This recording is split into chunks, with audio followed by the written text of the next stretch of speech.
प्रश्न, क्या संयम काल में आपकी कोई पूर्व स्मृतियां भी कार्यरत थी? नहीं, समाधि में उनका निरोध हुआ, उसके बाद ध्यान, उसके बाद धारणा। इस तरह संयम काल में मेरी कोई पूर्व स्मृतियां कार्य नहीं थी। प्रश्न, अस्तित्व कैसा है? उत्तर, सत्ता में संप्रक्त जड़ चैतन्य प्रकृति के रूप में है। जड़ प्रकृति रसायन प्रक्रिया द्वारा बाकी तीनों अवस्थाओं को प्रकटित करता है। मूलतः पदार्थ अवस्था से ही सारी रचना है। वही पदार्थ अवस्था से ही परमाणु में विकास हुआ। पदार्थ अवस्था ही परमाणु है। पदार्थ अवस्था के परमाणु ही विकास क्रम में भूखे और अजीर्ण, और विकसित अवस्था में उनको तृप्त या गठन पूर्ण परमाणु का नाम दिया गया है। ठीक है, इसमें इस पैराग्राफ में कुछ ऐसा है जो नहीं समझ में आ रहा है? ये समझ में आ गया? अस्तित्व सत्ता में संप्रक्त जड़ चैतन्य प्रकृति के रूप में। संपूर्ण अस्तित्व कैसा है? संप्रक्त जड़ चैतन्य प्रकृति के रूप में। कहाँ संप्रक्त है? सत्ता में। इस लाइन में कोई कंफ्यूजन? जड़ प्रकृति यानी भौतिक क्रिया, रासायनिक प्रक्रिया द्वारा, है ना, बाकी तीनों अवस्थाओं को प्रकट करता है। इसमें कोई डाउट है? नहीं। ठीक। मूलतः पदार्थ अवस्था से ही सारा रचना है। तो जितना भी स्वेदज, अंडज, पिंडज, है ना, मानव शरीर तक, मानव का समृद्ध मेधस तंत्र तक, ये सब क्या है? पदार्थ अवस्था से बना है। ठीक। यही पदार्थ अवस्था से परमाणु में विकास यानी गठन पूर्णता हुई। गठनशील से पदार्थ अवस्था में गठन पूर्णता हुई। पदार्थ अवस्था ही परमाणु है। तो पदार्थ अवस्था से ही परमाणु है। पदार्थ अवस्था के परमाणु ही विकास क्रम में भूखे और अजीर्ण, भूखे और अजीर्ण का मतलब जो जिनमें ज्यादा है ना, परिवेशी अंशों में ज्यादा अंश है, परिवेश में, बाहरी परिवेश में ज्यादा अंश है, उनको अजीर्ण बोला है। जिनमें कम अंश है उनको भूखे बोला है। अजीर्ण से जो ज्यादा है वो भूखे की ओर आकर्षित होते हैं और उसमें समा जाते हैं। ठीक। और भूखा जो है वो अजीर्ण वालों को आकर्षित करता है, करता नहीं है तो होता ही है। ठीक। तो विकसित अवस्था में उनको तृप्त या गठन परमाणु नाम दिया। जब ना आना जाना सब खत्म हो गया तब उसको तृप्त परमाणु या गठन पूर्ण परमाणु नाम दिया। ठीक। अब गठन पूर्ण परमाणु को ही चैतन्य परमाणु कहते हैं।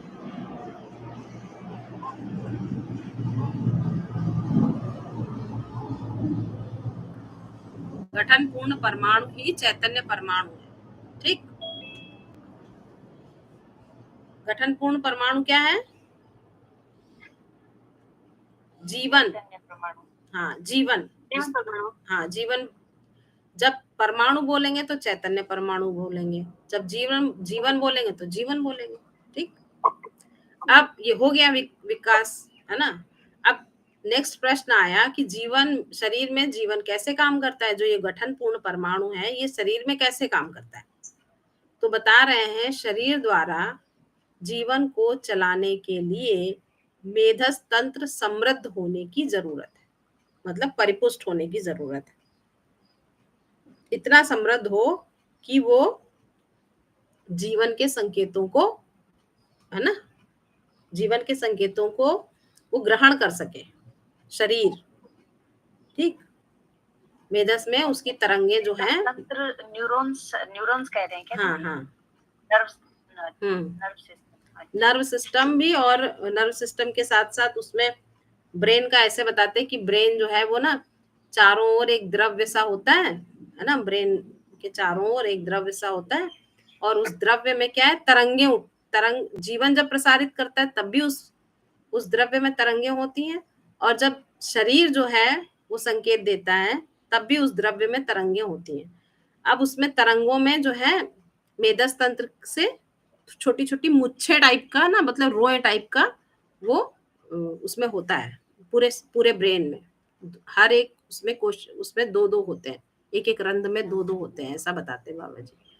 और जैसे ही वो प्रसारित करता है तो वो एंटीना टाइप से वो फिर वो नर्वस सिस्टम में चला जाता है संकेत, और उसके माध्यम से क्रियावाही तंत्र और ज्ञानवाही तंत्र, क्या बोलते हैं, सेंसरी और दूसरा क्या होता है, मोटर और सेंसरी। हाँ, मोटर और सेंसरी, उसमें चला जाता है और फिर उससे शरीर काम करता है। आगे बताएंगे इसमें बाबा जी, है ना। क्या बता रहे हैं कि मेधस तंत्र समृद्ध हुए बिना, अगर वो समृद्ध नहीं होता है तो शरीर द्वारा जीवन द्वारा शरीर को जीवंत बनाना बनता ही नहीं है।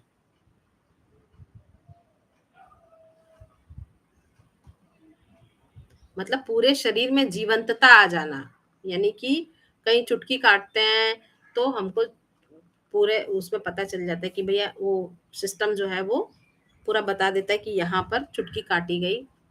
अगर जहां पर जीवंतता नहीं होती है तो उसको बोलते हैं सुन्न पड़ जाना, या क्रिया प्रतिक्रिया नहीं होगी। हाँ, क्रिया प्रतिक्रिया नहीं होगी। तो जीवंतता बनाना तभी हो पाता है जब मेधस तंत्र समृद्ध हो, पूर्ण समृद्ध मेधस तंत्र, मतलब समृद्ध होता है तो जीव शरीरों को जीवन चला पाता है, और पूर्ण समृद्ध होता है तो मानव शरीर को जीवन चला पाता है। ठीक, जीवन और शरीर के बीच मेधस तंत्र एक बैटरी है। क्या है? बैटरी। जीवन पहले इस बैटरी को चार्ज करता है, मेधस तंत्र को चार्ज करता है। मेधस तंत्र को प्रभावित करने से पूरा मेधस तंत्र चार्ज हो जाता है, प्रभावित करने से पूरा मेधस तंत्र चार्ज, तो शरीर जीवंत दिखता है। शरीर प्राण कोशाओं से बना ताना बाना है, सेल से बना ताना बाना है। हर प्राण कोशा सत्ता में भीगा है। दो प्राण कोशाओं के बीच रिक्त स्थली में से जीवन गमन करता है। गर्भावस्था में क्षैतिज विधि से गमन करता है और उस शिशु को जीवंत बनाता है। क्षैतिज और ऊर्ध्वाधर, है ना, आड़ा और बेड़ा। तो बेड़े को क्षैतिज बोलते हैं और आणे को ऊर्ध्वाधर बोलते हैं ना। आड़ा बोलते हैं ना सीधा सीधा। तो जब तक गर्भ में रहता है शिशु तब तक वो ब्रेन जो है वो जो जीवंत बनाता है, तो क्षैतिज विधि से जीवन जो है उसमें गमन करता है। शिशु के बाहर आने पर जीवन क्षैतिज और ऊर्ध्वाधर, मतलब चारों तरफ से एक तरीके से ना, दोनों विधियों से घूमता है। दोनों विधियों से संचार को स्थापित करके प्राण कोशाओं के बीच के रंध्रों में से घूमता रहता है। दोनों विधियों से संचार को स्थापित करके, संचार का मतलब पूरे शरीर में जैसे रक्त संचार होता है ना, हवा का संचार होता है, वायु और पानी का वो होता है, वैसे ही संचार, उसकी स्पीड की कोई गणना नहीं की जा सकती। जीवन के स्पीड की गणना कैसे करेंगे, क्योंकि गणना तो हम जो है उसकी करते हैं सीमित उसकी। जीवन जो है सबसे ज्यादा विकसित इकाई है ना, जड़ की, और हम कर नहीं सकते उसकी, है ना, उससे ज्यादा विकसित कुछ है नहीं। तो जो ज्यादा विकसित होता है वो कम विकसित को देख सकता है, जो कम विकसित है वो ज्यादा विकसित को नहीं देख सकता। ठीक, तो उसकी स्पीड की कोई गणना नहीं की जा सकती। अनंत गति के रूप में वह पुंजाकार है। अब इतनी स्पीड से वो गमन करता है तो वो पुंजाकार है। जैसे ट्यूबलाइट जलती है तो पूरी ट्यूबलाइट में इलेक्ट्रॉन कैसे कैसे घूम रहे हैं या विद्युत कैसे कैसे घूम रही है, हमारी आंखों से नहीं दिखता, हमको पुंज दिखता है। या दिया है उसका पुंज दिखता है, दिए का, अब वो उसमें घी भी है, उसमें रुई भी है, उसमें मतलब वो भी है, आग भी है, लेकिन वो पुंज के रूप में हमको जो है रोशनी दिखाई देती है। अनंत गति से या पुंजाकार के रूप में, पुंजाकार को बाबा जी ने दो तीन तरीके से बताया है। जैसे बोलते हैं रस्सी के एक छोर में आप आग लगा दीजिए, है ना, उसको सुलगा दो, अब फिर उस रस्सी को ऐसे ऐसे गोल गोल गोल गोल गोल गोल गोल गोल घुमाओ तेजी से, तो आपको एक पुंज जैसा दिखाई देगा। जैसे हम लोग जब छुरछुरिया या चक्कर घिन्नी घुमाते हैं तो हमको उसका पुंज दिखाई देता है, वो जो बिंदु होता है वो खो जाता है, हमको पूरा एक जैसा दिखाई देता है ना। तो उसी तरीके से पूरे शरीर के जो कोशिकाएं होती हैं उनके बीच में जो जगह होती है, उस जगह से जीवन खूब तेज स्पीड में घूमता है, जिससे वो पुंज के रूप में दिखाई देता है। उसकी जैसे पंखा भी तेज चलता है तो उसकी ताड़ियां, विंग्स कहाँ दिखते हैं? हाँ नहीं दिखती है, हाँ हाँ तो नहीं दिखती है। तो ये जड़ परमाणु मतलब जड़ चीज की तेज है तो नहीं दिखती है, तो चैतन्य तो उससे भी ज्यादा स्पीड से, तो आप उसकी गति को मतलब नहीं देख सकते कि कहाँ परमाणु है, इतनी तेज से घूम के पूरे शरीर को जीवंत तो बनाए रखता है। अब अस्तित्व क्यों है, अस्तित्व का प्रयोजन क्यों है, इसके आगे कोई प्रश्न बनता हो तो पूछ सकते हैं इसमें।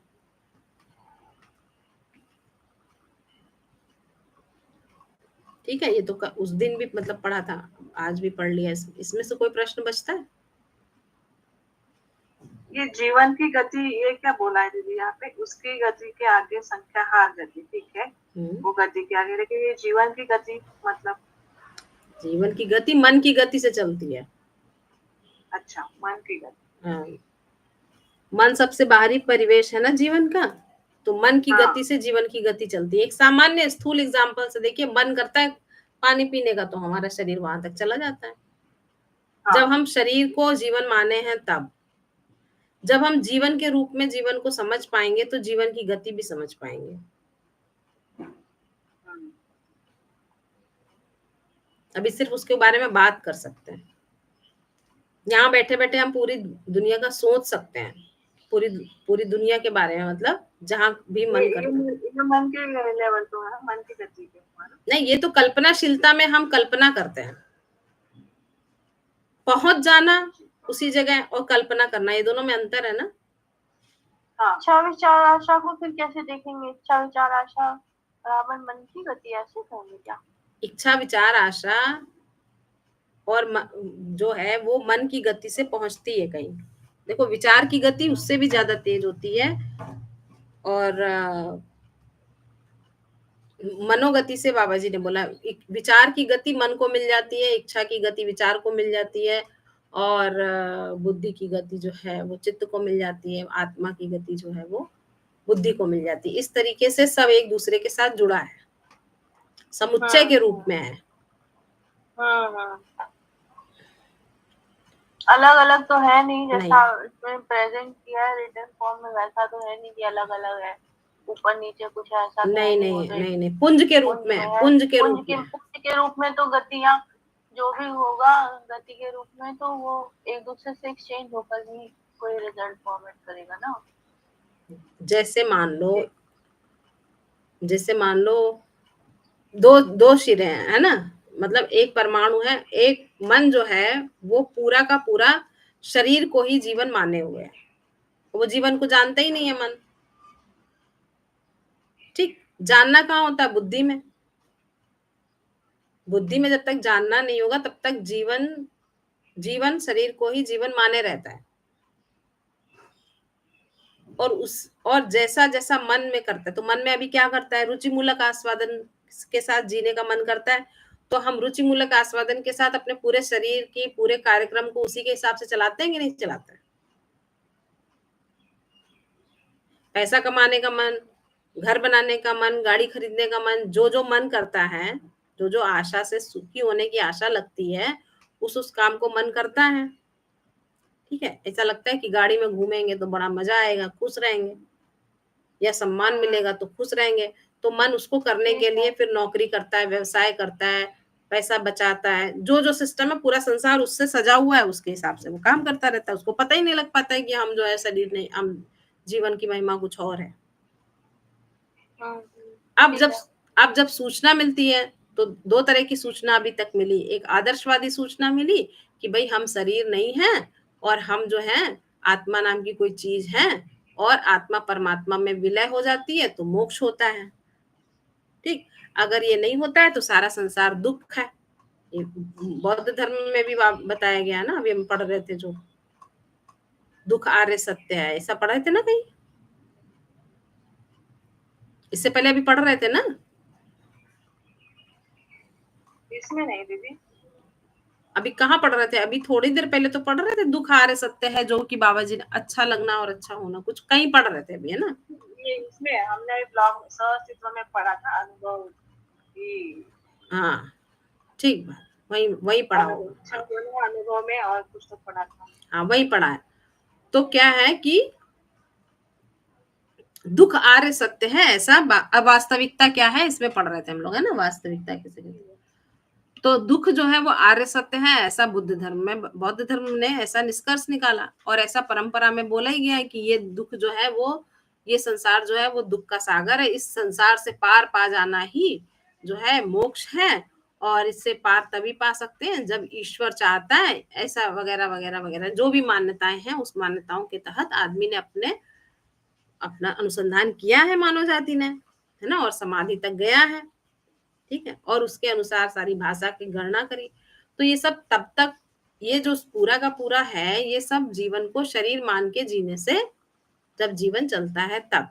तो आदर्शवादियों ने यहाँ तक तो निकाल दिया था कि हम शरीर नहीं है, हम आत्मा है, लेकिन आत्मा क्या वास्तविकता होती है, इसको कहीं डॉक्यूमेंटेशन नहीं है, आपको समाधि करनी पड़ेगी, ऐसा बताया गया, ठीक।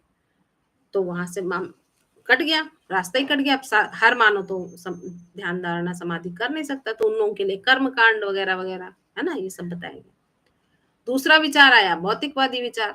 भौतिकवादी विचार में ये बताया गया कि सारे संसार की उत्पत्ति पदार्थ से ही हुई है ना, मतलब जड़ से हुई है, लेकिन वो जो बता रहे हैं वो ब्रेन से डेवलप हुआ है, कल्पनाशीलता इतना डेवलप हो गया कि वो मतलब वो जीवन ही हो गया, ऐसा बता रहा है। तो उसके अनुसार जब संसार सजा कि हम तो शरीर ही हैं, शरीर नहीं है तो हम नहीं हैं, है ना, उन्होंने जीवन को माना ही नहीं, उन्होंने भगवान को माना ही नहीं, जो है सो है बस, है ना। तो उस आधार पर जब जीने गए तो सुविधा संग्रह भोग निकला, जीवन का उद्देश्य मोक्ष के बजाय। आदर्शवाद में क्या उद्देश्य निकला था? मोक्ष। भौतिकवाद में क्या उद्देश्य निकला? सुविधा संग्रह भोग।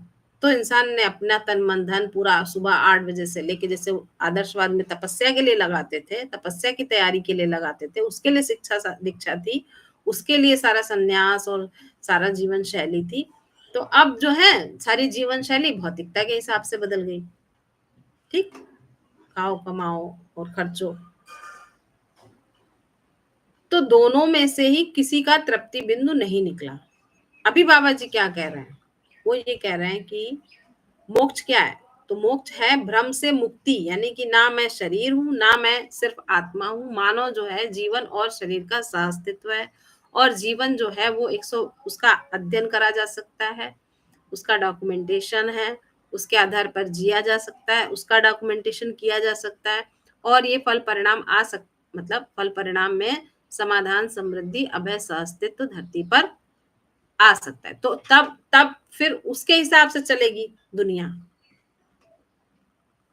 तब दुनिया कैसी होगी? जब समाधान जो है वो ये हो जाएगा कि भाई मानव जो है वो जीवन और शरीर के सहअस्तित्व में है, वो सिर्फ शरीर नहीं है, और परिवार ही जो है वो उसकी इकाई है, व्यवस्था की इकाई है।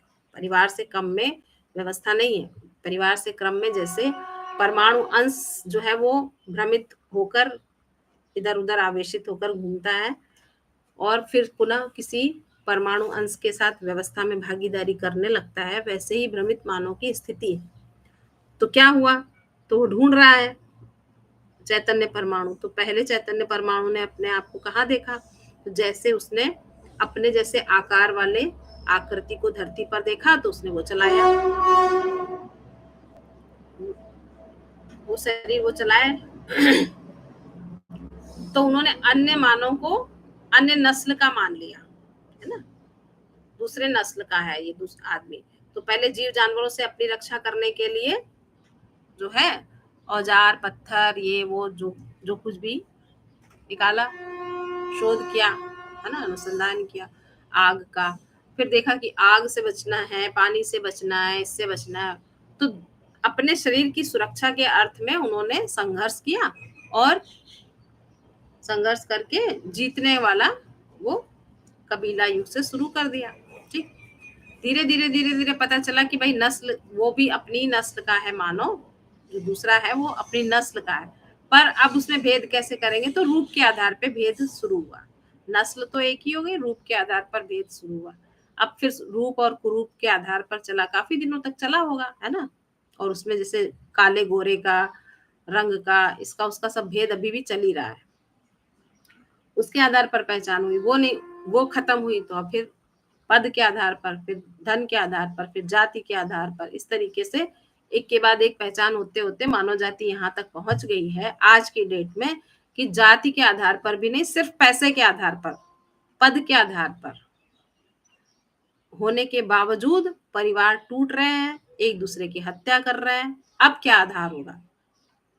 पैसा छीन लिया, मार दिया आदमी को, पैसा छीन लिया, पिताजी को उड़ा दिया, पैसा छीन लिया, माताजी को उड़ा दिया। तो कहाँ है वैल्यू? तो अब वैल्यू की मांग है, डिमांड। ठीक, तो जब आवश्यकता आई उससे पहले बाबा जी के माध्यम से मध्यस्थ मूल्य, एग्जैक्ट ये है। जैसे हम लोग परिभाषाएं पढ़ते हैं ना, डेफिनेशन पढ़ते हैं ना, कि नाउन किसे कहते हैं, noun is the name of verb, है ना। तो उसी तरीके से मूल्य क्या है? तो संबंध, मूल्य, मूल्यांकन, उभय तृप्ति बराबर न्याय, ऐसे शब्दों में रट लिया। अब ये अस्तित्व में कैसा दिखता है? तो अस्तित्व में ऐसा दिखता है कि जब व्यवस्था के अर्थ में हम संबंध को पहचानते हैं, संबंध का पहचान व्यवस्था के अर्थ में होगा, जाति, रंग, रूप, नस्ल, भाषा, इसके साथ साथ या इसके अलावा प्रधान रूप में जो है वो व्यवस्था में भागीदारी कर सकने योग्य है, मानो या नहीं। अगर वो व्यवस्था में भागीदारी कर सकने योग्य है तो अवश्य ही जागृत होगा, अवश्य ही व्यवस्था के बारे में उसको पता होगा, तभी वो व्यवस्था में भागीदारी कर सकता है। तो व्यवस्था क्या वास्तविकता है? तो हर इकाई अपने सहित व्यवस्था है, समग्र व्यवस्था में भागीदारी कर रही है।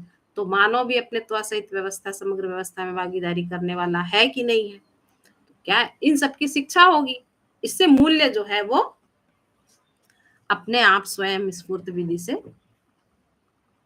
पहचान में आने लगेंगे। ये है पूरी कहानी। ठीक है, कहानी समझ में आई? हाँ, मूल्य समझ में आना चाहिए सबको। हाँ, और मूल्य तभी समझ में आएगा जब व्यवस्था की समझ होगी।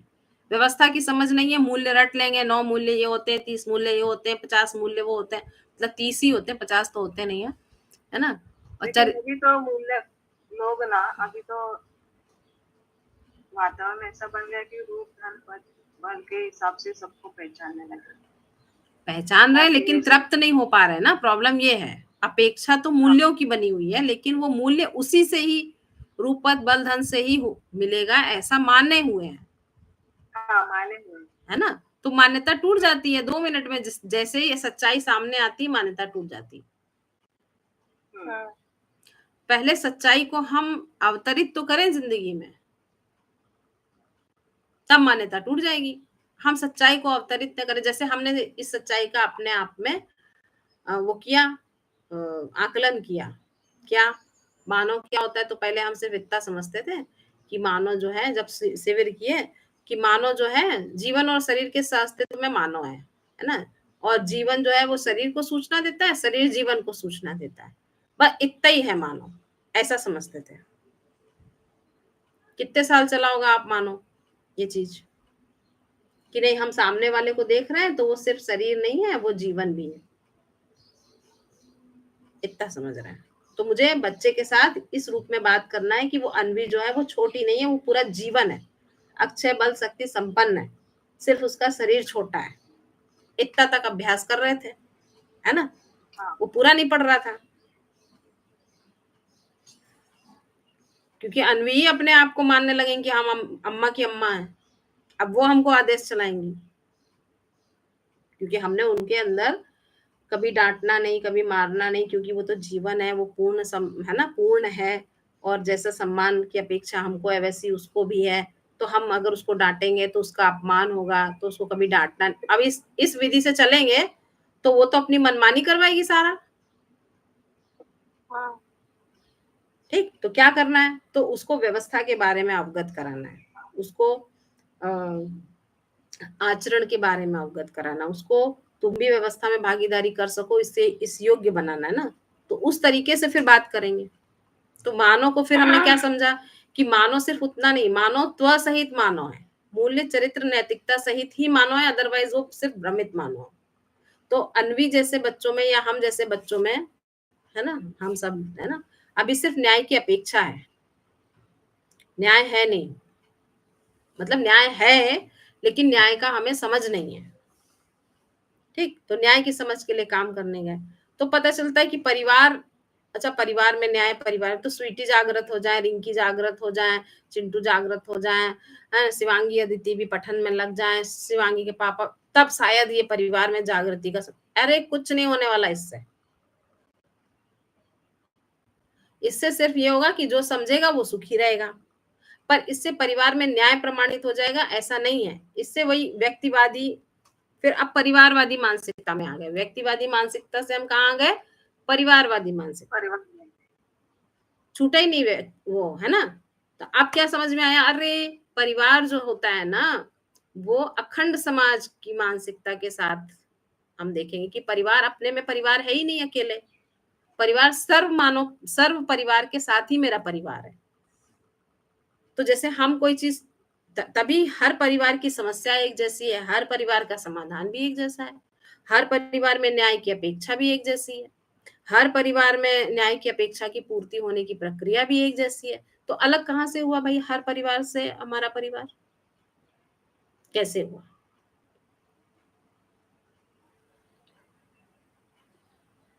परिवार ही संस्कृति और सभ्यता से जुड़ा हुआ है,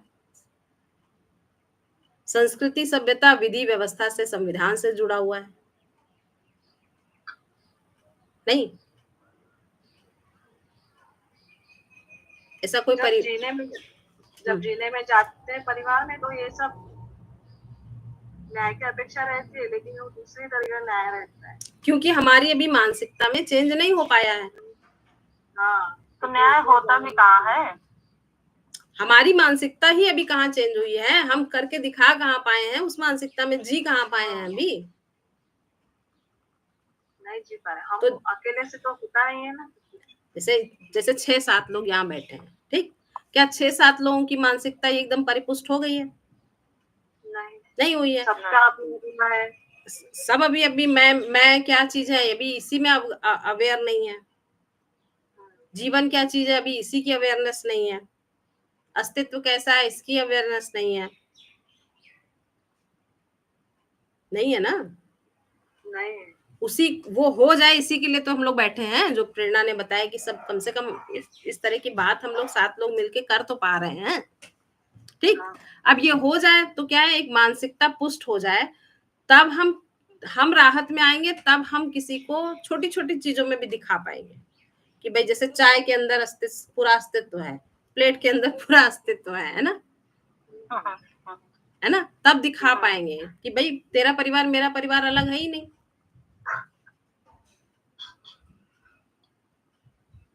अगर वो मानते हो तुम अलग है तो जी लो, हमको कोई दिक्कत भी नहीं है, हम नहीं जी रहे हैं अलग मान के। अभी हम जब जब हम एक मान के जीते हैं ना, मान के, जान के नहीं, जब हम एक मान के जीते ना तो हमको एक एक स्टेप दूसरे के लिए करने में संघर्ष लगता है कि हमने तो इतना किया, हम तो ऐसा भी किए, हम तो वैसा भी किए, वो तो समझते ही नहीं। तो हम अपने करने को दिखाते हैं और दूसरे से अपेक्षा करते हैं कि वो समझदार हो जाए। ऐसा ही चल रहा है, ऐसे ही चल रहा है ना, हम अपना करना दिखा रहे हैं, सामने वाला भी अपना करना दिखा रहा है कि देखो मैं इतना, मेरे पास इतना भाव है कि मैंने तुम्हारे लिए ये किया, मैंने तुम्हारे लिए ये किया, मैंने तुम्हारे लिए ये किया। तुम्हारा भाव दिखाओ ना, भाव समझाओ ना, करना तो हम भी तुमको 20 ठो गिना देंगे बचपन से लेके आज दिन तक। तो करना मतलब मैकेनिज्म देखो कि हम करना गिना रहे हैं और करने के आधार पे भाव को बता रहे हैं कि भाव नहीं होता तो हम करते भला, भाव क्या है वो बताओ, वो बताने योग्य हम लोगों को बनना है। भाव अभी हम बताने में अक्षम है, सक्षम नहीं है।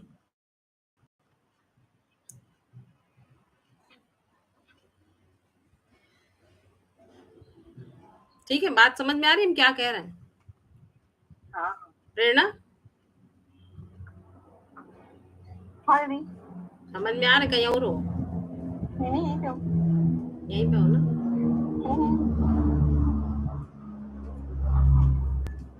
संतोष भैया बात ठीक पहुंचा पा रहे हैं हम क्या क्या कह रहे हैं?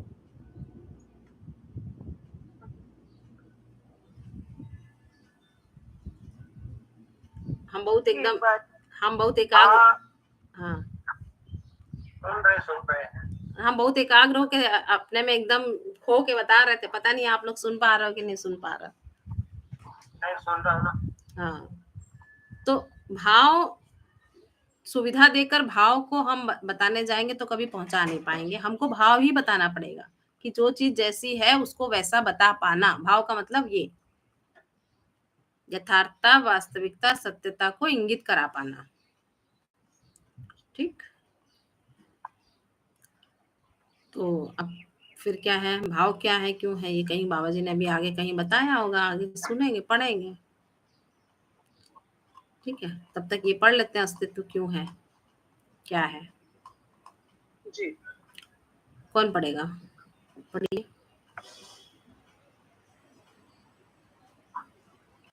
ठीक है, मैं पढ़ती हूँ। हम्म अस्तित्व क्यों है, अस्तित्व का प्रयोजन क्या है, हम्म अस्तित्व का लक्ष्य, अस्तित्व में मानव द्वारा ज्ञान अवस्था में प्रमाणित होना। हम्म, इस लक्ष्य या प्रयोजन के लिए अस्तित्व है। दूसरे शब्दों में यही अस्तित्व का प्रयोजन है। इस लक्ष्य या प्रयोजन के लिए अस्तित्व में स्वयं स्फूर्त प्रकटन विधि है। ज्ञान अवस्था के प्रमाणित होने के लक्ष्य से इस अस्तित्व विधि से अस्तित्व में प्रकटन है। अस्तित्व में प्रकटन है पदार्थ अवस्था, प्राण अवस्था, जीव अवस्था और अंत में ज्ञान अवस्था। ज्ञान अवस्था में अस्तित्व का परम प्रमाण प्रस्तुत होता है। वाह, कितनी सुंदर बात लिखी है। किसको किसको समझ में आई है वो एक्सप्लेन करें।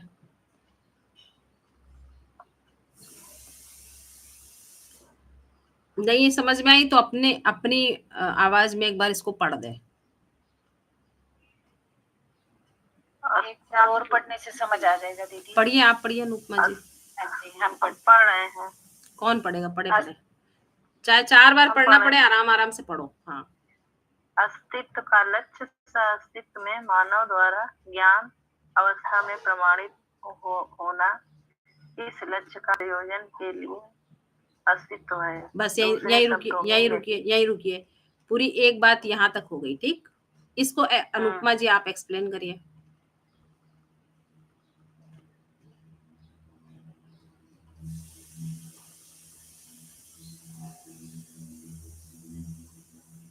अनुपमा जी चली गई क्या? अच्छा दीदी हम तो बोले जा रहे थे, हमें पता नहीं। अच्छा हाँ ठीक। हम ये कह रहे थे कि अस्तित्व का लक्ष्य क्या है, सह अस्तित्व में। और सह अस्तित्व में मानव के द्वारा ज्ञान अवस्था में प्रमाणित होना। मानव को जब ज्ञान अवस्था में होता है तब उसे समझ आती है कि वह अस्तित्व या सह अस्तित्व में है। और ये जब समझ आती है तभी अस्तित्व का असली भान हो पाता है, पता लग पाता है। हमें ऐसा समझ आया। और किसको क्या समझ में आया है? दोबारा पढ़िए इस लाइन को, सिर्फ इतनी लाइन को। अनुपमा जी आप पढ़िए दोबारा इस लाइन को। अस्तित्व का लक्ष्य सह अस्तित्व में मानव द्वारा अस्तित्व का लक्ष्य सह अस्तित्व में मानव द्वारा ज्ञान अवस्था में प्रमाणित होना। किसका लक्ष्य है ये? किसका लक्ष्य है ये? प्रयोजन का, अस्तित्व का लक्ष्य। अस्तित्व का लक्ष्य है। मानव का लक्ष्य की बात बाद में करेंगे। अस्तित्व का लक्ष्य मानव द्वारा ही अस्तित्व को पहचान सके। मानव द्वारा ज्ञान अवस्था में प्रमाणित होना है अस्तित्व। हाँ, प्रमाणित होना है। फिर से पढ़िए इस लाइन को। ये लाइन एकदम सबसे कोर लाइन है।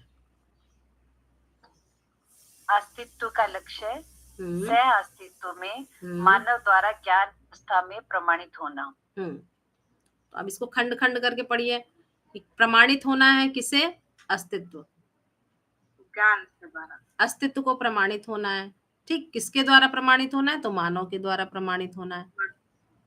मानव जब कहाँ होगा? ज्ञान अवस्था में होगा। भ्रमित मानव की बात नहीं करी जा रही। ज्ञान अवस्था में मानव द्वारा सह अस्तित्व में, अकेले में नहीं,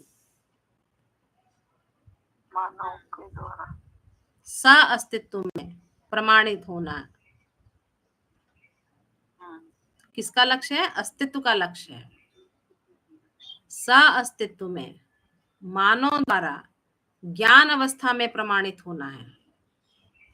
इस लक्ष्य के लिए या प्रयोजन के लिए अस्तित्व है।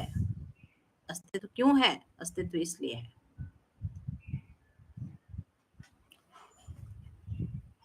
ये जो लाइन है इसका लक्ष्य प्रयोजन अस्तित्व का। हाँ, ठीक।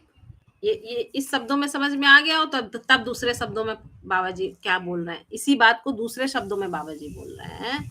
दूसरे शब्दों में यही अस्तित्व का प्रयोजन है। इस लक्ष्य या प्रयोजन के लिए अस्तित्व में स्वयं स्फूर्त प्रकटन विधि है। कोई दीदी, हाँ, इस पॉइंट पे तो मुझे क्वेश्चन आ रहा है कि अस्तित्व क्या है, क्योंकि अभी तक मेरी समझ ये थी कि अस्तित्व मतलब जो भी है, जो ज्ञान पदार्थ अवस्था है, जो प्राण अवस्था, जीव अवस्था, वो सब मिला के जो भी चीजें हैं वो ही अस्तित्व है। हाँ, वही अस्तित्व है। लेकिन वो सब चीजों के साथ साथ में सह अस्तित्व में, यानी कि नियम, नियंत्रण, संतुलन, न्याय, धर्म, सत्य के साथ है ये सब चीजें। ठीक, तो वो तो है ही ना, तो अस्तित्व का लक्ष्य थोड़ी हुआ। अस्तित्व का कोई लक्ष्य है? अस्तित्व का ये लक्ष्य है कि ज्ञान अवस्था में ये अस्तित्व प्रमाणित हो जाए। अभी ज्ञान अवस्था में सह अस्तित्व में अस्तित्व प्रमाणित नहीं हुआ है। अस्तित्व के प्रति अभी क्वेश्चन मार्क लगा हुआ है। अस्तित्व क्या है ये पूछो तो आप गूगल करो कि अस्तित्व क्या है, तो आपको पता चलेगा कितने तरह की मान्यताएं अस्तित्व में, अस्तित्व के प्रति। अस्तित्व मतलब वास्तविक है ना। आप अस्तित्व डालिए, अस्तित्व क्या है गूगल पे डालिए, या क्यों है डालिए, आपको 50 तरह के मंतव्य मिल जाएंगे। क्या सही है क्या गलत है, तो अभी प्रमाणित ही नहीं हो पाया है मानव द्वारा।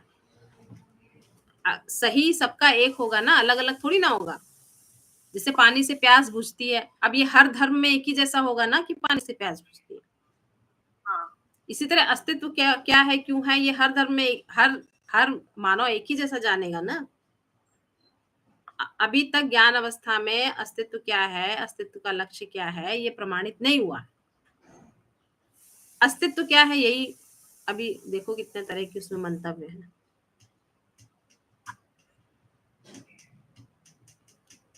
गूगल करके देख लो। लेकिन दीदी, अस्तित्व के लक्ष्य उसका होता है जिसकी जरूरत होती है। अस्तित्व को क्या जरूरत है कोई लक्ष्य होने की? संतुलन की जरूरत है ना। अदरवाइज जो देव मानव, दिव्य मानव है, वो कहाँ आके रहे बताओ?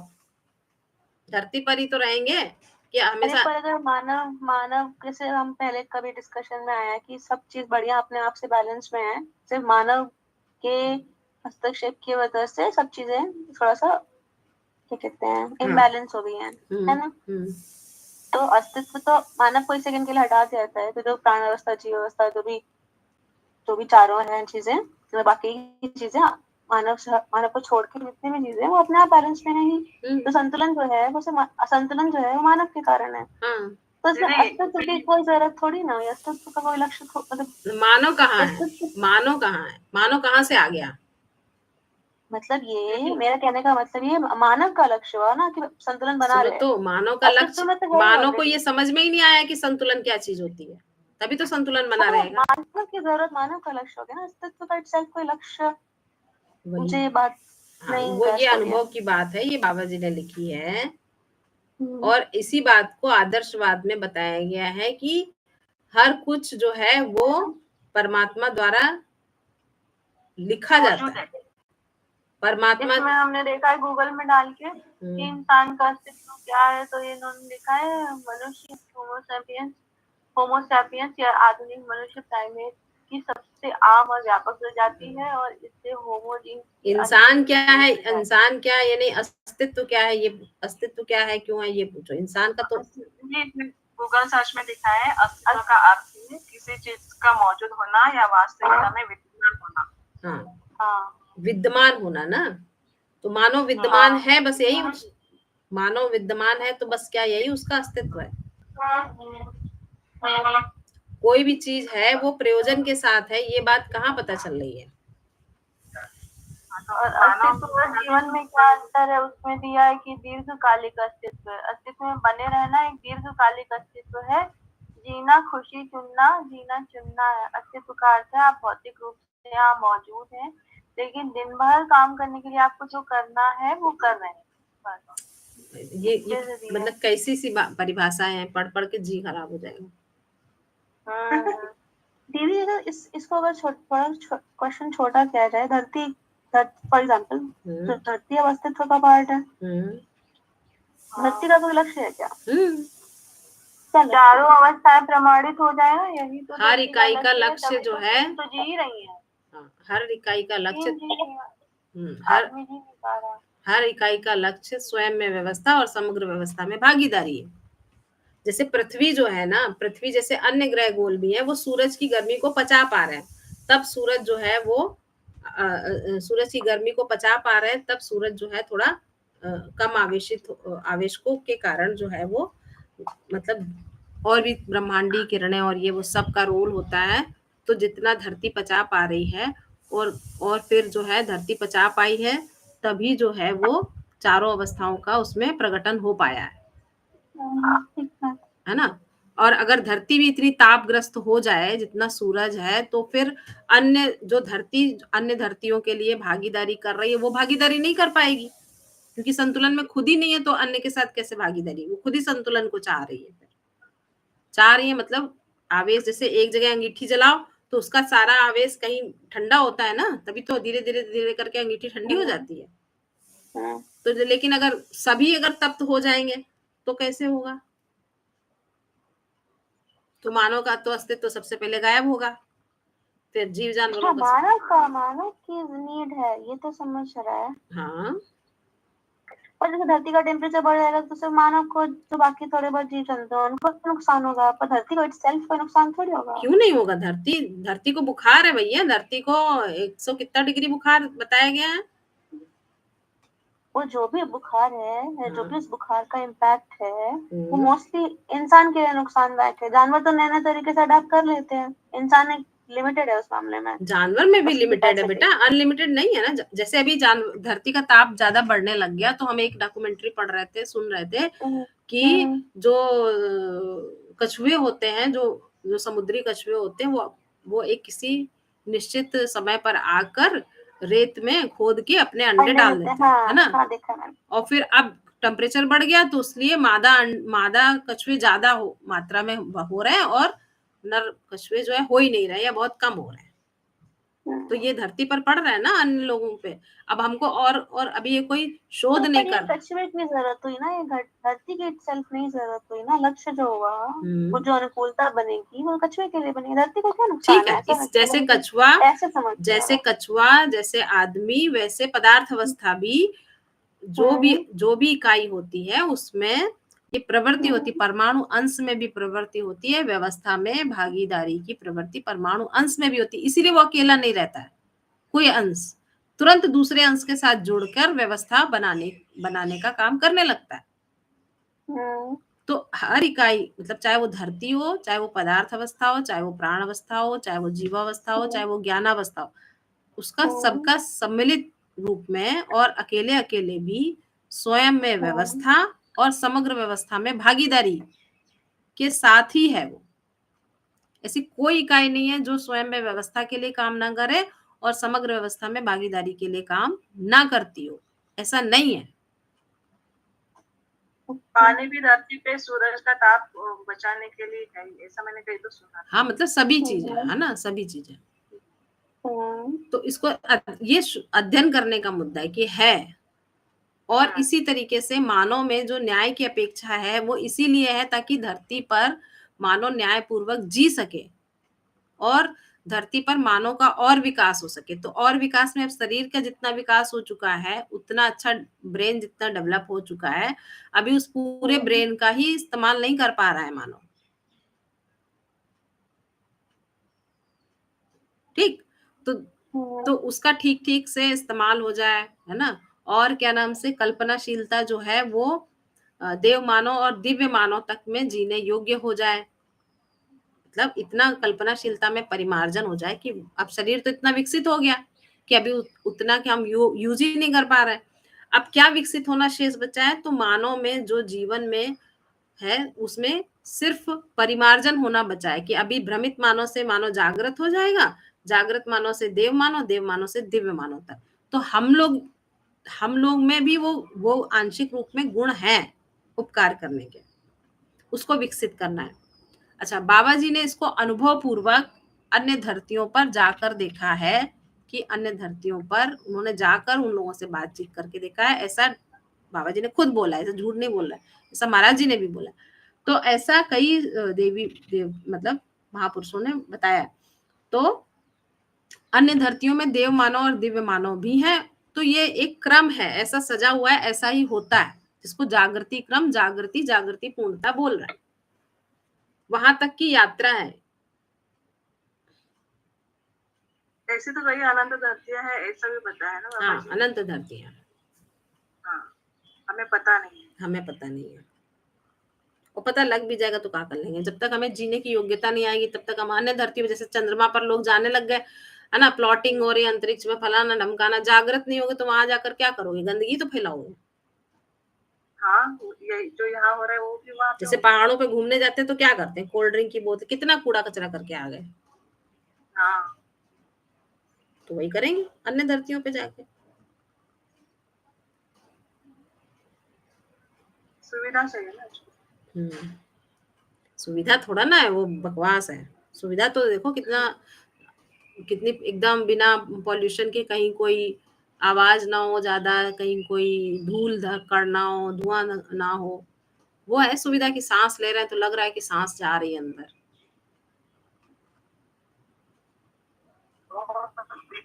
दिखावा है उनका।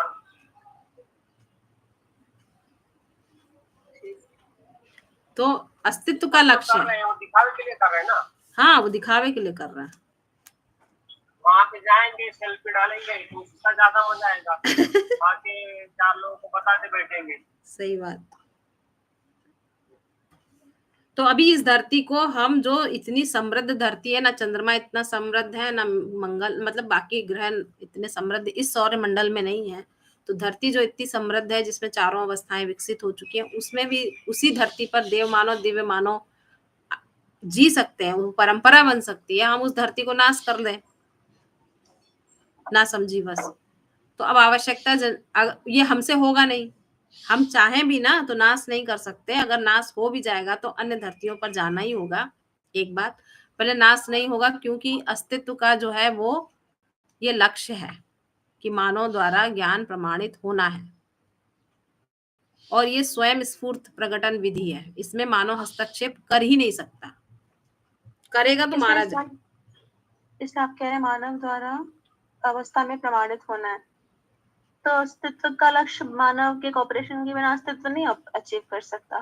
नहीं कर सकता, तभी तो मतलब अस्तित्व हम पे डिपेंडेंट है ऐसा। अस्तित्व और हम एक साथ साथ है ना, ऐसा नहीं है कि डिपेंडेंट वाली नहीं, कम ज्यादा नहीं है। कम ज्यादा नहीं है। मतलब अगर हम हमारा लक्ष्य नहीं अटेन करेंगे या जो कॉमन लक्ष्य नहीं अटेन करेंगे तो अस्तित्व भी अपना लक्ष्य नहीं पूरा कर पाएगा ऐसा? नहीं, हाँ, और क्या।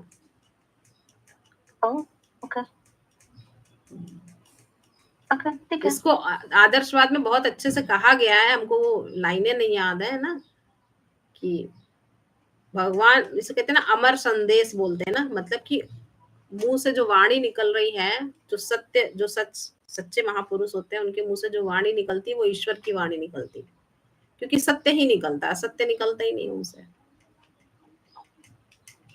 वो सब जानते हैं, मतलब अन्य धरतियों को, इसको उसको, कहाँ लड़ाई झगड़ा क्यों हो रहा है, सब समझते हैं। बस वो व्यक्त करने में असमर्थ थे पूरी तरीके से, है ना।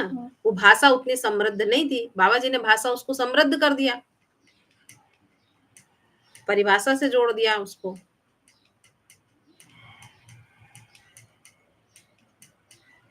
ऐसा थोड़ी ना कि बाबा जी आ गए तो अस्तित्व ही बदल गया, अस्तित्व तो जैसा था वैसा था, पर कैसा है बाबा जी ने उसको विकल्प के रूप में दर्शन को लिख दिया कि इसको ऐसे दर्शन जितना किया गया है उसके बजाय ऐसे दर्शन करके देखो कि ये हर चीज अस्तित्व में स्वयं स्फूर्त विधि से प्रकटन है, कोई भगवान नहीं चला रहा है, हम सब कठपुतली नहीं है।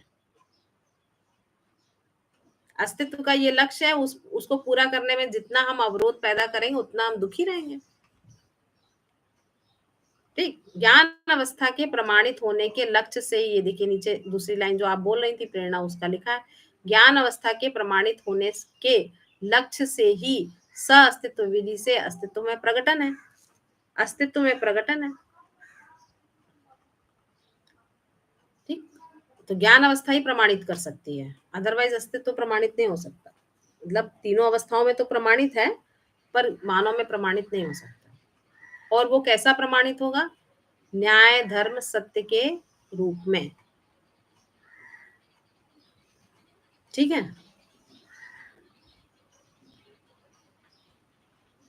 तो ये ज्ञान अवस्था में मानव आएगा तो उसे सह अस्तित्व का पता लगता है, और सह अस्तित्व की समझ आते ही उसे ज्ञान पता हो जाती है। ये भी तो सह अस्तित्व ही है दीदी। बिल्कुल, बिल्कुल। ज्ञान अवस्था में जैसे आएंगे तब सह अस्तित्व हमें समझ आती है और सह अस्तित्व का पता लगता है, तभी हमें ज्ञान आता है। बिल्कुल वही है। और ये तो अस्तित्व का लक्ष्य है कि वो स्वयं स्फूर्त प्रकटन हो जाए इस चीज का कि सह अस्तित्व है। हाँ, यही बात। और इसकी समझ ही मतलब ज्ञान बोला गया ना। अब इसको और विस्तार से फिर देखा जा सकता है कि अच्छा, इस समझ के आधार पर जब हम मानव परस्परता में जिएंगे तो जब तक ये समझ ट्रांसफर नहीं होती है, जब तक ये समझ की संप्रेषणा नहीं होती, इस समझ के आधार पर जीना नहीं होता, तब तक क्या न्यायपूर्वक जी रहे हैं? तब तक तो हम विखंडनवादी मानसिकता में जी रहे हैं ना, अलग अलग, मेरा कमरा अलग, तेरा कमरा अलग, मेरा टीवी अलग, तेरा टीवी अलग। टीवी में भले कचरा देख रहा हूँ, सुबह से शाम तक नागिन नागिन कर रहा हूँ, लेकिन नहीं, अड़े बैठे रहते हैं। दीदी, ये चार अवस्था में मानव ही ज्ञान अवस्था की इकाई जो है वो पूरक है, ये कैसे? क्योंकि मानव का शरीर इतना विकसित हो गया, क्योंकि मानव का शरीर इतना विकसित है, पूर्ण मेदस तंत्र है ना, तो उसी के शरीर में उसमें जो कल्पना आती है, जैसे मान लो भूख लगी तो और उसमें पांचों जो संवेदनशीलता है ना वो प्रकट है, और उसमें पुत्रेष्णा वित्तेष्णा लोकेष्णा भी है, वो मानव में ही है, वो जीव जानवरों में नहीं है, ये प्रकट है। पर उसकी पहचान नहीं है कि आखिर हम क्यों किसी के पीछे इतना मरे जा रहे हैं, हम क्यों किसी को अपना बनाना चाहते हैं। भाड़ में जाए, कर नहीं पा रहे ना ये चीज, क्योंकि हमारा पुत्रेष्णा के साथ ही हम है, हम नहीं बर्दाश्त कर सकते अकेले रहना। उसके विपरीत शिक्षा दे रहे हैं, सेल्फ लव, वो पता नहीं क्या क्या। तो अकेले कमाओ, अकेले घूमो, अकेले खाओ, जो मर्जी सो खाओ। अब क्या मर्जी, जो मार्केट में अवेलेबल है तो वही तो खा रहे हो।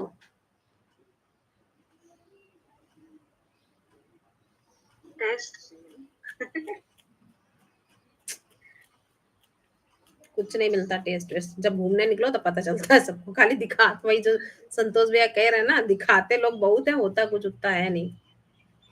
हाँ, पता चलता है वहां गए घूमने, सेल्फी लेनी है, अब सेल्फी के लिए कोई खड़ा ही नहीं हो रहा है, हम अलग लेंगे सेल्फी, बस उसी से हो जाए कहानी।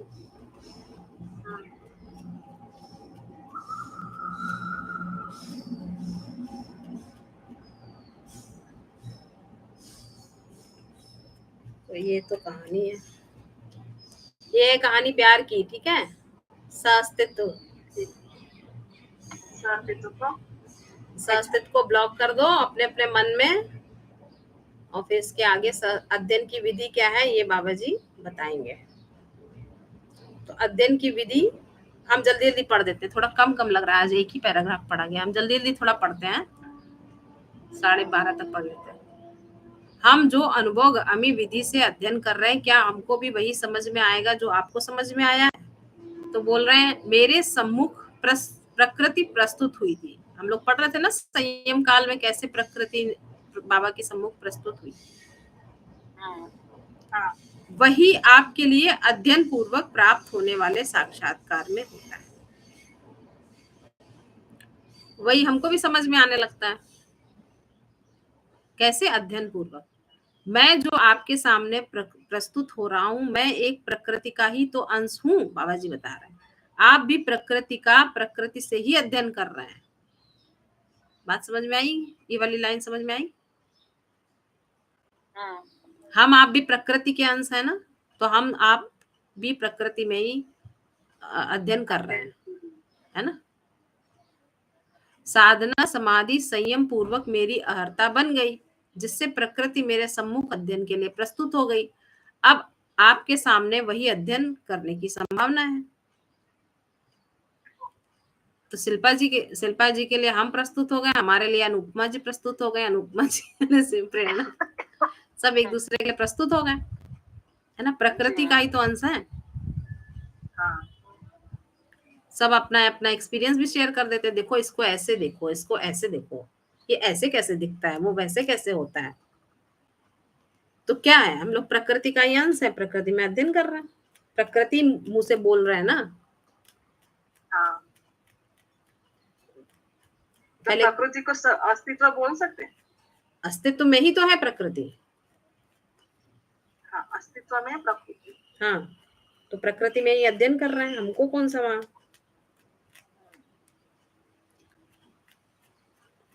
जैसे हम अब आप किसी चीज को देखोगे तो क्या सिर्फ उसका रूप और गुण ही देखोगे, उसका स्वभाव धर्म नहीं देखोगे। हाँ, देखेंगे। मतलब अगर देखना चाहो तो देख ही सकते हो हर चीज का। ये ग्लास है, ग्लास का सिर्फ अगर हम ग्लास को ठीक से पहचानने जाए तो क्या इसका शेप ही है। ये स्टील कहाँ से आया, इसकी क्या व्यवस्था में भागीदारी है ना। ऐसे देखेंगे कि किस प्रयोजन से बना, इसको किसने बनाया होगा, कैसे इसका शेप दिया होगा, कैसे दिमाग में आया होगा इसको ऐसे ढालना है, उसकी पूरी कंपनी बनी, उसका पूरा है ना वो सब बना, पिघलाया गया, सांचे में ढाला गया, ब्रांडिंग हुई, मार्केट तक आया, घर तक आया। तो उसका सदुपयोग होना चाहिए कि नहीं होना चाहिए। मानव ने किया, हम मानव हैं, उसका सदुपयोग करना हमारी वो है। सदुपयोग ना कर पाए तो बाकी समाज गति के लिए लगा दें। ठीक है।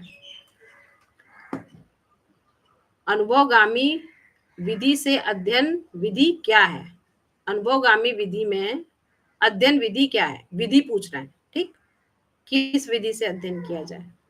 तो परिभाषा से आप शब्द के अर्थ को अपनी कल्पना में लाते हैं। परिभाषा पढ़ते हैं हम लोग, है ना। और परिभाषा से आप शब्द के अर्थ को अपनी कल्पना में लाते हैं। शब्द जाता है कान तक, अर्थ जाता है कल्पना में, ठीक। परिभाषा आपकी कल्पनाशीलता के लिए रास्ता है, ये सेतु का काम कर रहा है परिभाषा। उस कल्पना के आधार पर अस्तित्व में वस्तु को आप पहचान लेते हैं, ठीक। तो वस्तु दो तरह की है, एक रूप गुण स्वभाव धर्म के रूप में, एक नियम नियंत्रण संतुलन के रूप में। रूप गुण स्वभाव धर्म नियम नियंत्रण संतुलन के साथ ही है, उसको हम पहचान पाते हैं। आपकी कल्पनाशीलता वस्तु को छू सकता है, वस्तु को जीवन ही समझता है, शरीर तो समझता नहीं है, ठीक है।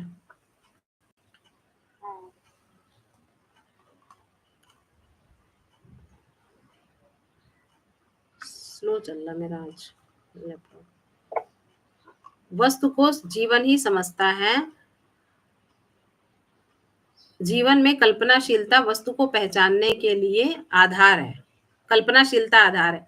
कल्पनाशीलता का प्रयोग करते हुए हमें वस्तु को पहचानना है। कल्पनाशीलता का प्रयोग करते हुए हमें वस्तु को पहचानना है। कल्पनाशीलता हमारे पास टूल है। कल्पनाशीलता क्या है? टूल है। हम कल्पनाशीलता नहीं है। हम कल्पनाशीलता को दिशा दे सकते हैं कि ये सोचो ये ना सोचो, ये सोचने की चीज है ये नहीं सोचने की चीज है। वस्तु को समझे तो साक्षात्कार हुआ। अब कल्पनाशीलता का प्रयोग हम वस्तु को पहचानने के अलावा कहाँ लगाया है? प्रिय हित लाभ में लगाए हुए हैं। ये खाना वो पीना ये सोना ये जगना है ना, इसमें लगा हुआ। तो हम कल्पनाशीलता का प्रयोग ही नहीं कर पा रहे ठीक से। दीदी आप कौन सा पढ़ रही है? 40 नंबर पेज पे। नहीं 39। 40 नंबर पेज पढ़ रहे हैं। अनुभवगामी विधि में अध्ययन विधि क्या है ये पता है ना? अरे ये पता नहीं कहाँ से कहाँ पहुंच गया। आप आगे का वो इसका पढ़ रही है। नहीं हाँ, एक तो एक जैसा जुड़ा नजर आता है। वस्तु को जीवन ही समझता है ना, जीवन समझता है तो साक्षात्कार होता है। वस्तु में अस्तित्व में वस्तु को पहचानने पर वस्तु साक्षात्कार हुआ। वही कल्पनाशीलता का प्रयोग करते हैं वस्तु को पहचानने के लिए, है ना, तो क्या होता है? वस्तु साक्षात्कार हो जाता है। ये तो अच्छा हो गया, जुड़ गया तो, है ना। वस्तु को जीवन ही समझता है, कल्पनाशीलता का प्रयोग करते हैं, कल्पनाशीलता का प्रयोग करके वस्तु को पहचानते हैं, ठीक, और जीवन समझता है तो साक्षात्कार होता है। अस्तित्व में वस्तु को पहचानने पर वस्तु साक्षात्कार हुआ। लेकिन अभी वस्तु तब पहचानेंगे जब कल्पनाशीलता का सही सही प्रयोग करेंगे। वस्तु के रूप में वस्तु साक्षात्कार होता है, शब्द के रूप में नहीं होता है। ऐसे साक्षात्कार होने पर बोध और संकल्प में जाकर अनुभव विधि से पुनः प्रमाण बोध आ जाता है। ऐसे साक्षात्कार, वस्तु साक्षात्कार हो जाना मतलब उसका रूप गुण स्वभाव धर्म सब समझ में आ जाना, ठीक। अब क्या हुआ? रूप गुण स्वभाव धर्म समझ में और उसको फोकस किया तो क्या हुआ? बोध हो गया। किस बात का बोध हो गया? स्वभाव क्या होता है, धर्म क्या होता है ना, गुण क्या होता है। तो पता चलता है कि वो मात्रा होती है ना।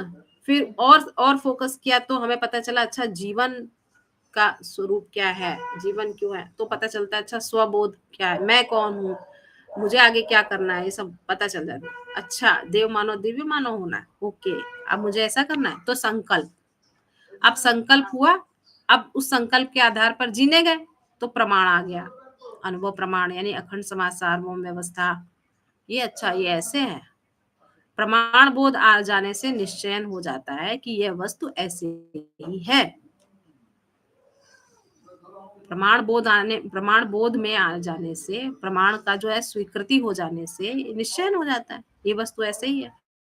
अध्ययन की शुरुआत सह अस्तित्व से करना सही है। सह अस्तित्व में जीवन है, रासायनिक। मेन पैराग्राफ यहाँ से यहाँ तक है, बाकी फिर रिपीटेशन है, ठीक। बाकी फिर वो रिपीट करा गया बाबा जी ने पूरा, फिर बताना शुरू करा ताकि बच्चों को पूरी तरह समझ में आ जाए, ठीक। तो मेन पैराग्राफ ये, तो ये नोट्स में आ जाने चाहिए, यहाँ से यहाँ तक नोट्स बनना चाहिए, ठीक। अब ये तो आप पढ़ लीजिए, पढ़ने से समझ में आ जाएगा, इसका नोट्स बनाने की जरूरत नहीं है,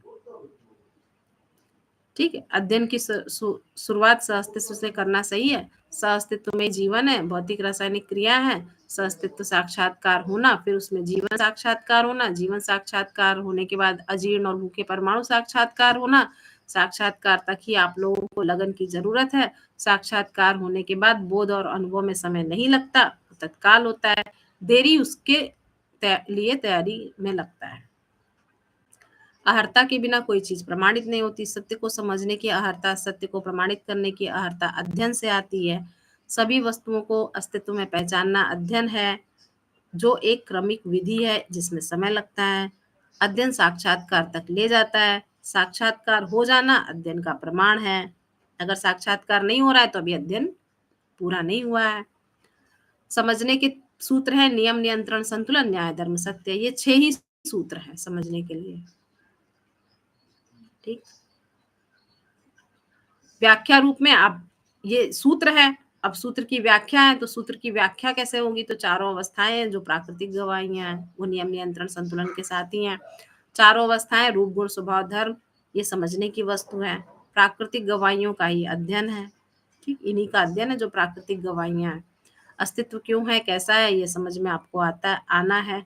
सह अस्तित्व में व्यापक वस्तु भी है, एक एक वस्तु भी है, व्यापक वस्तु का वैभव क्या है? पारगाम्यता, पारदर्शिता और पार व्यापकता। ये इंपॉर्टेंट लाइन है ना?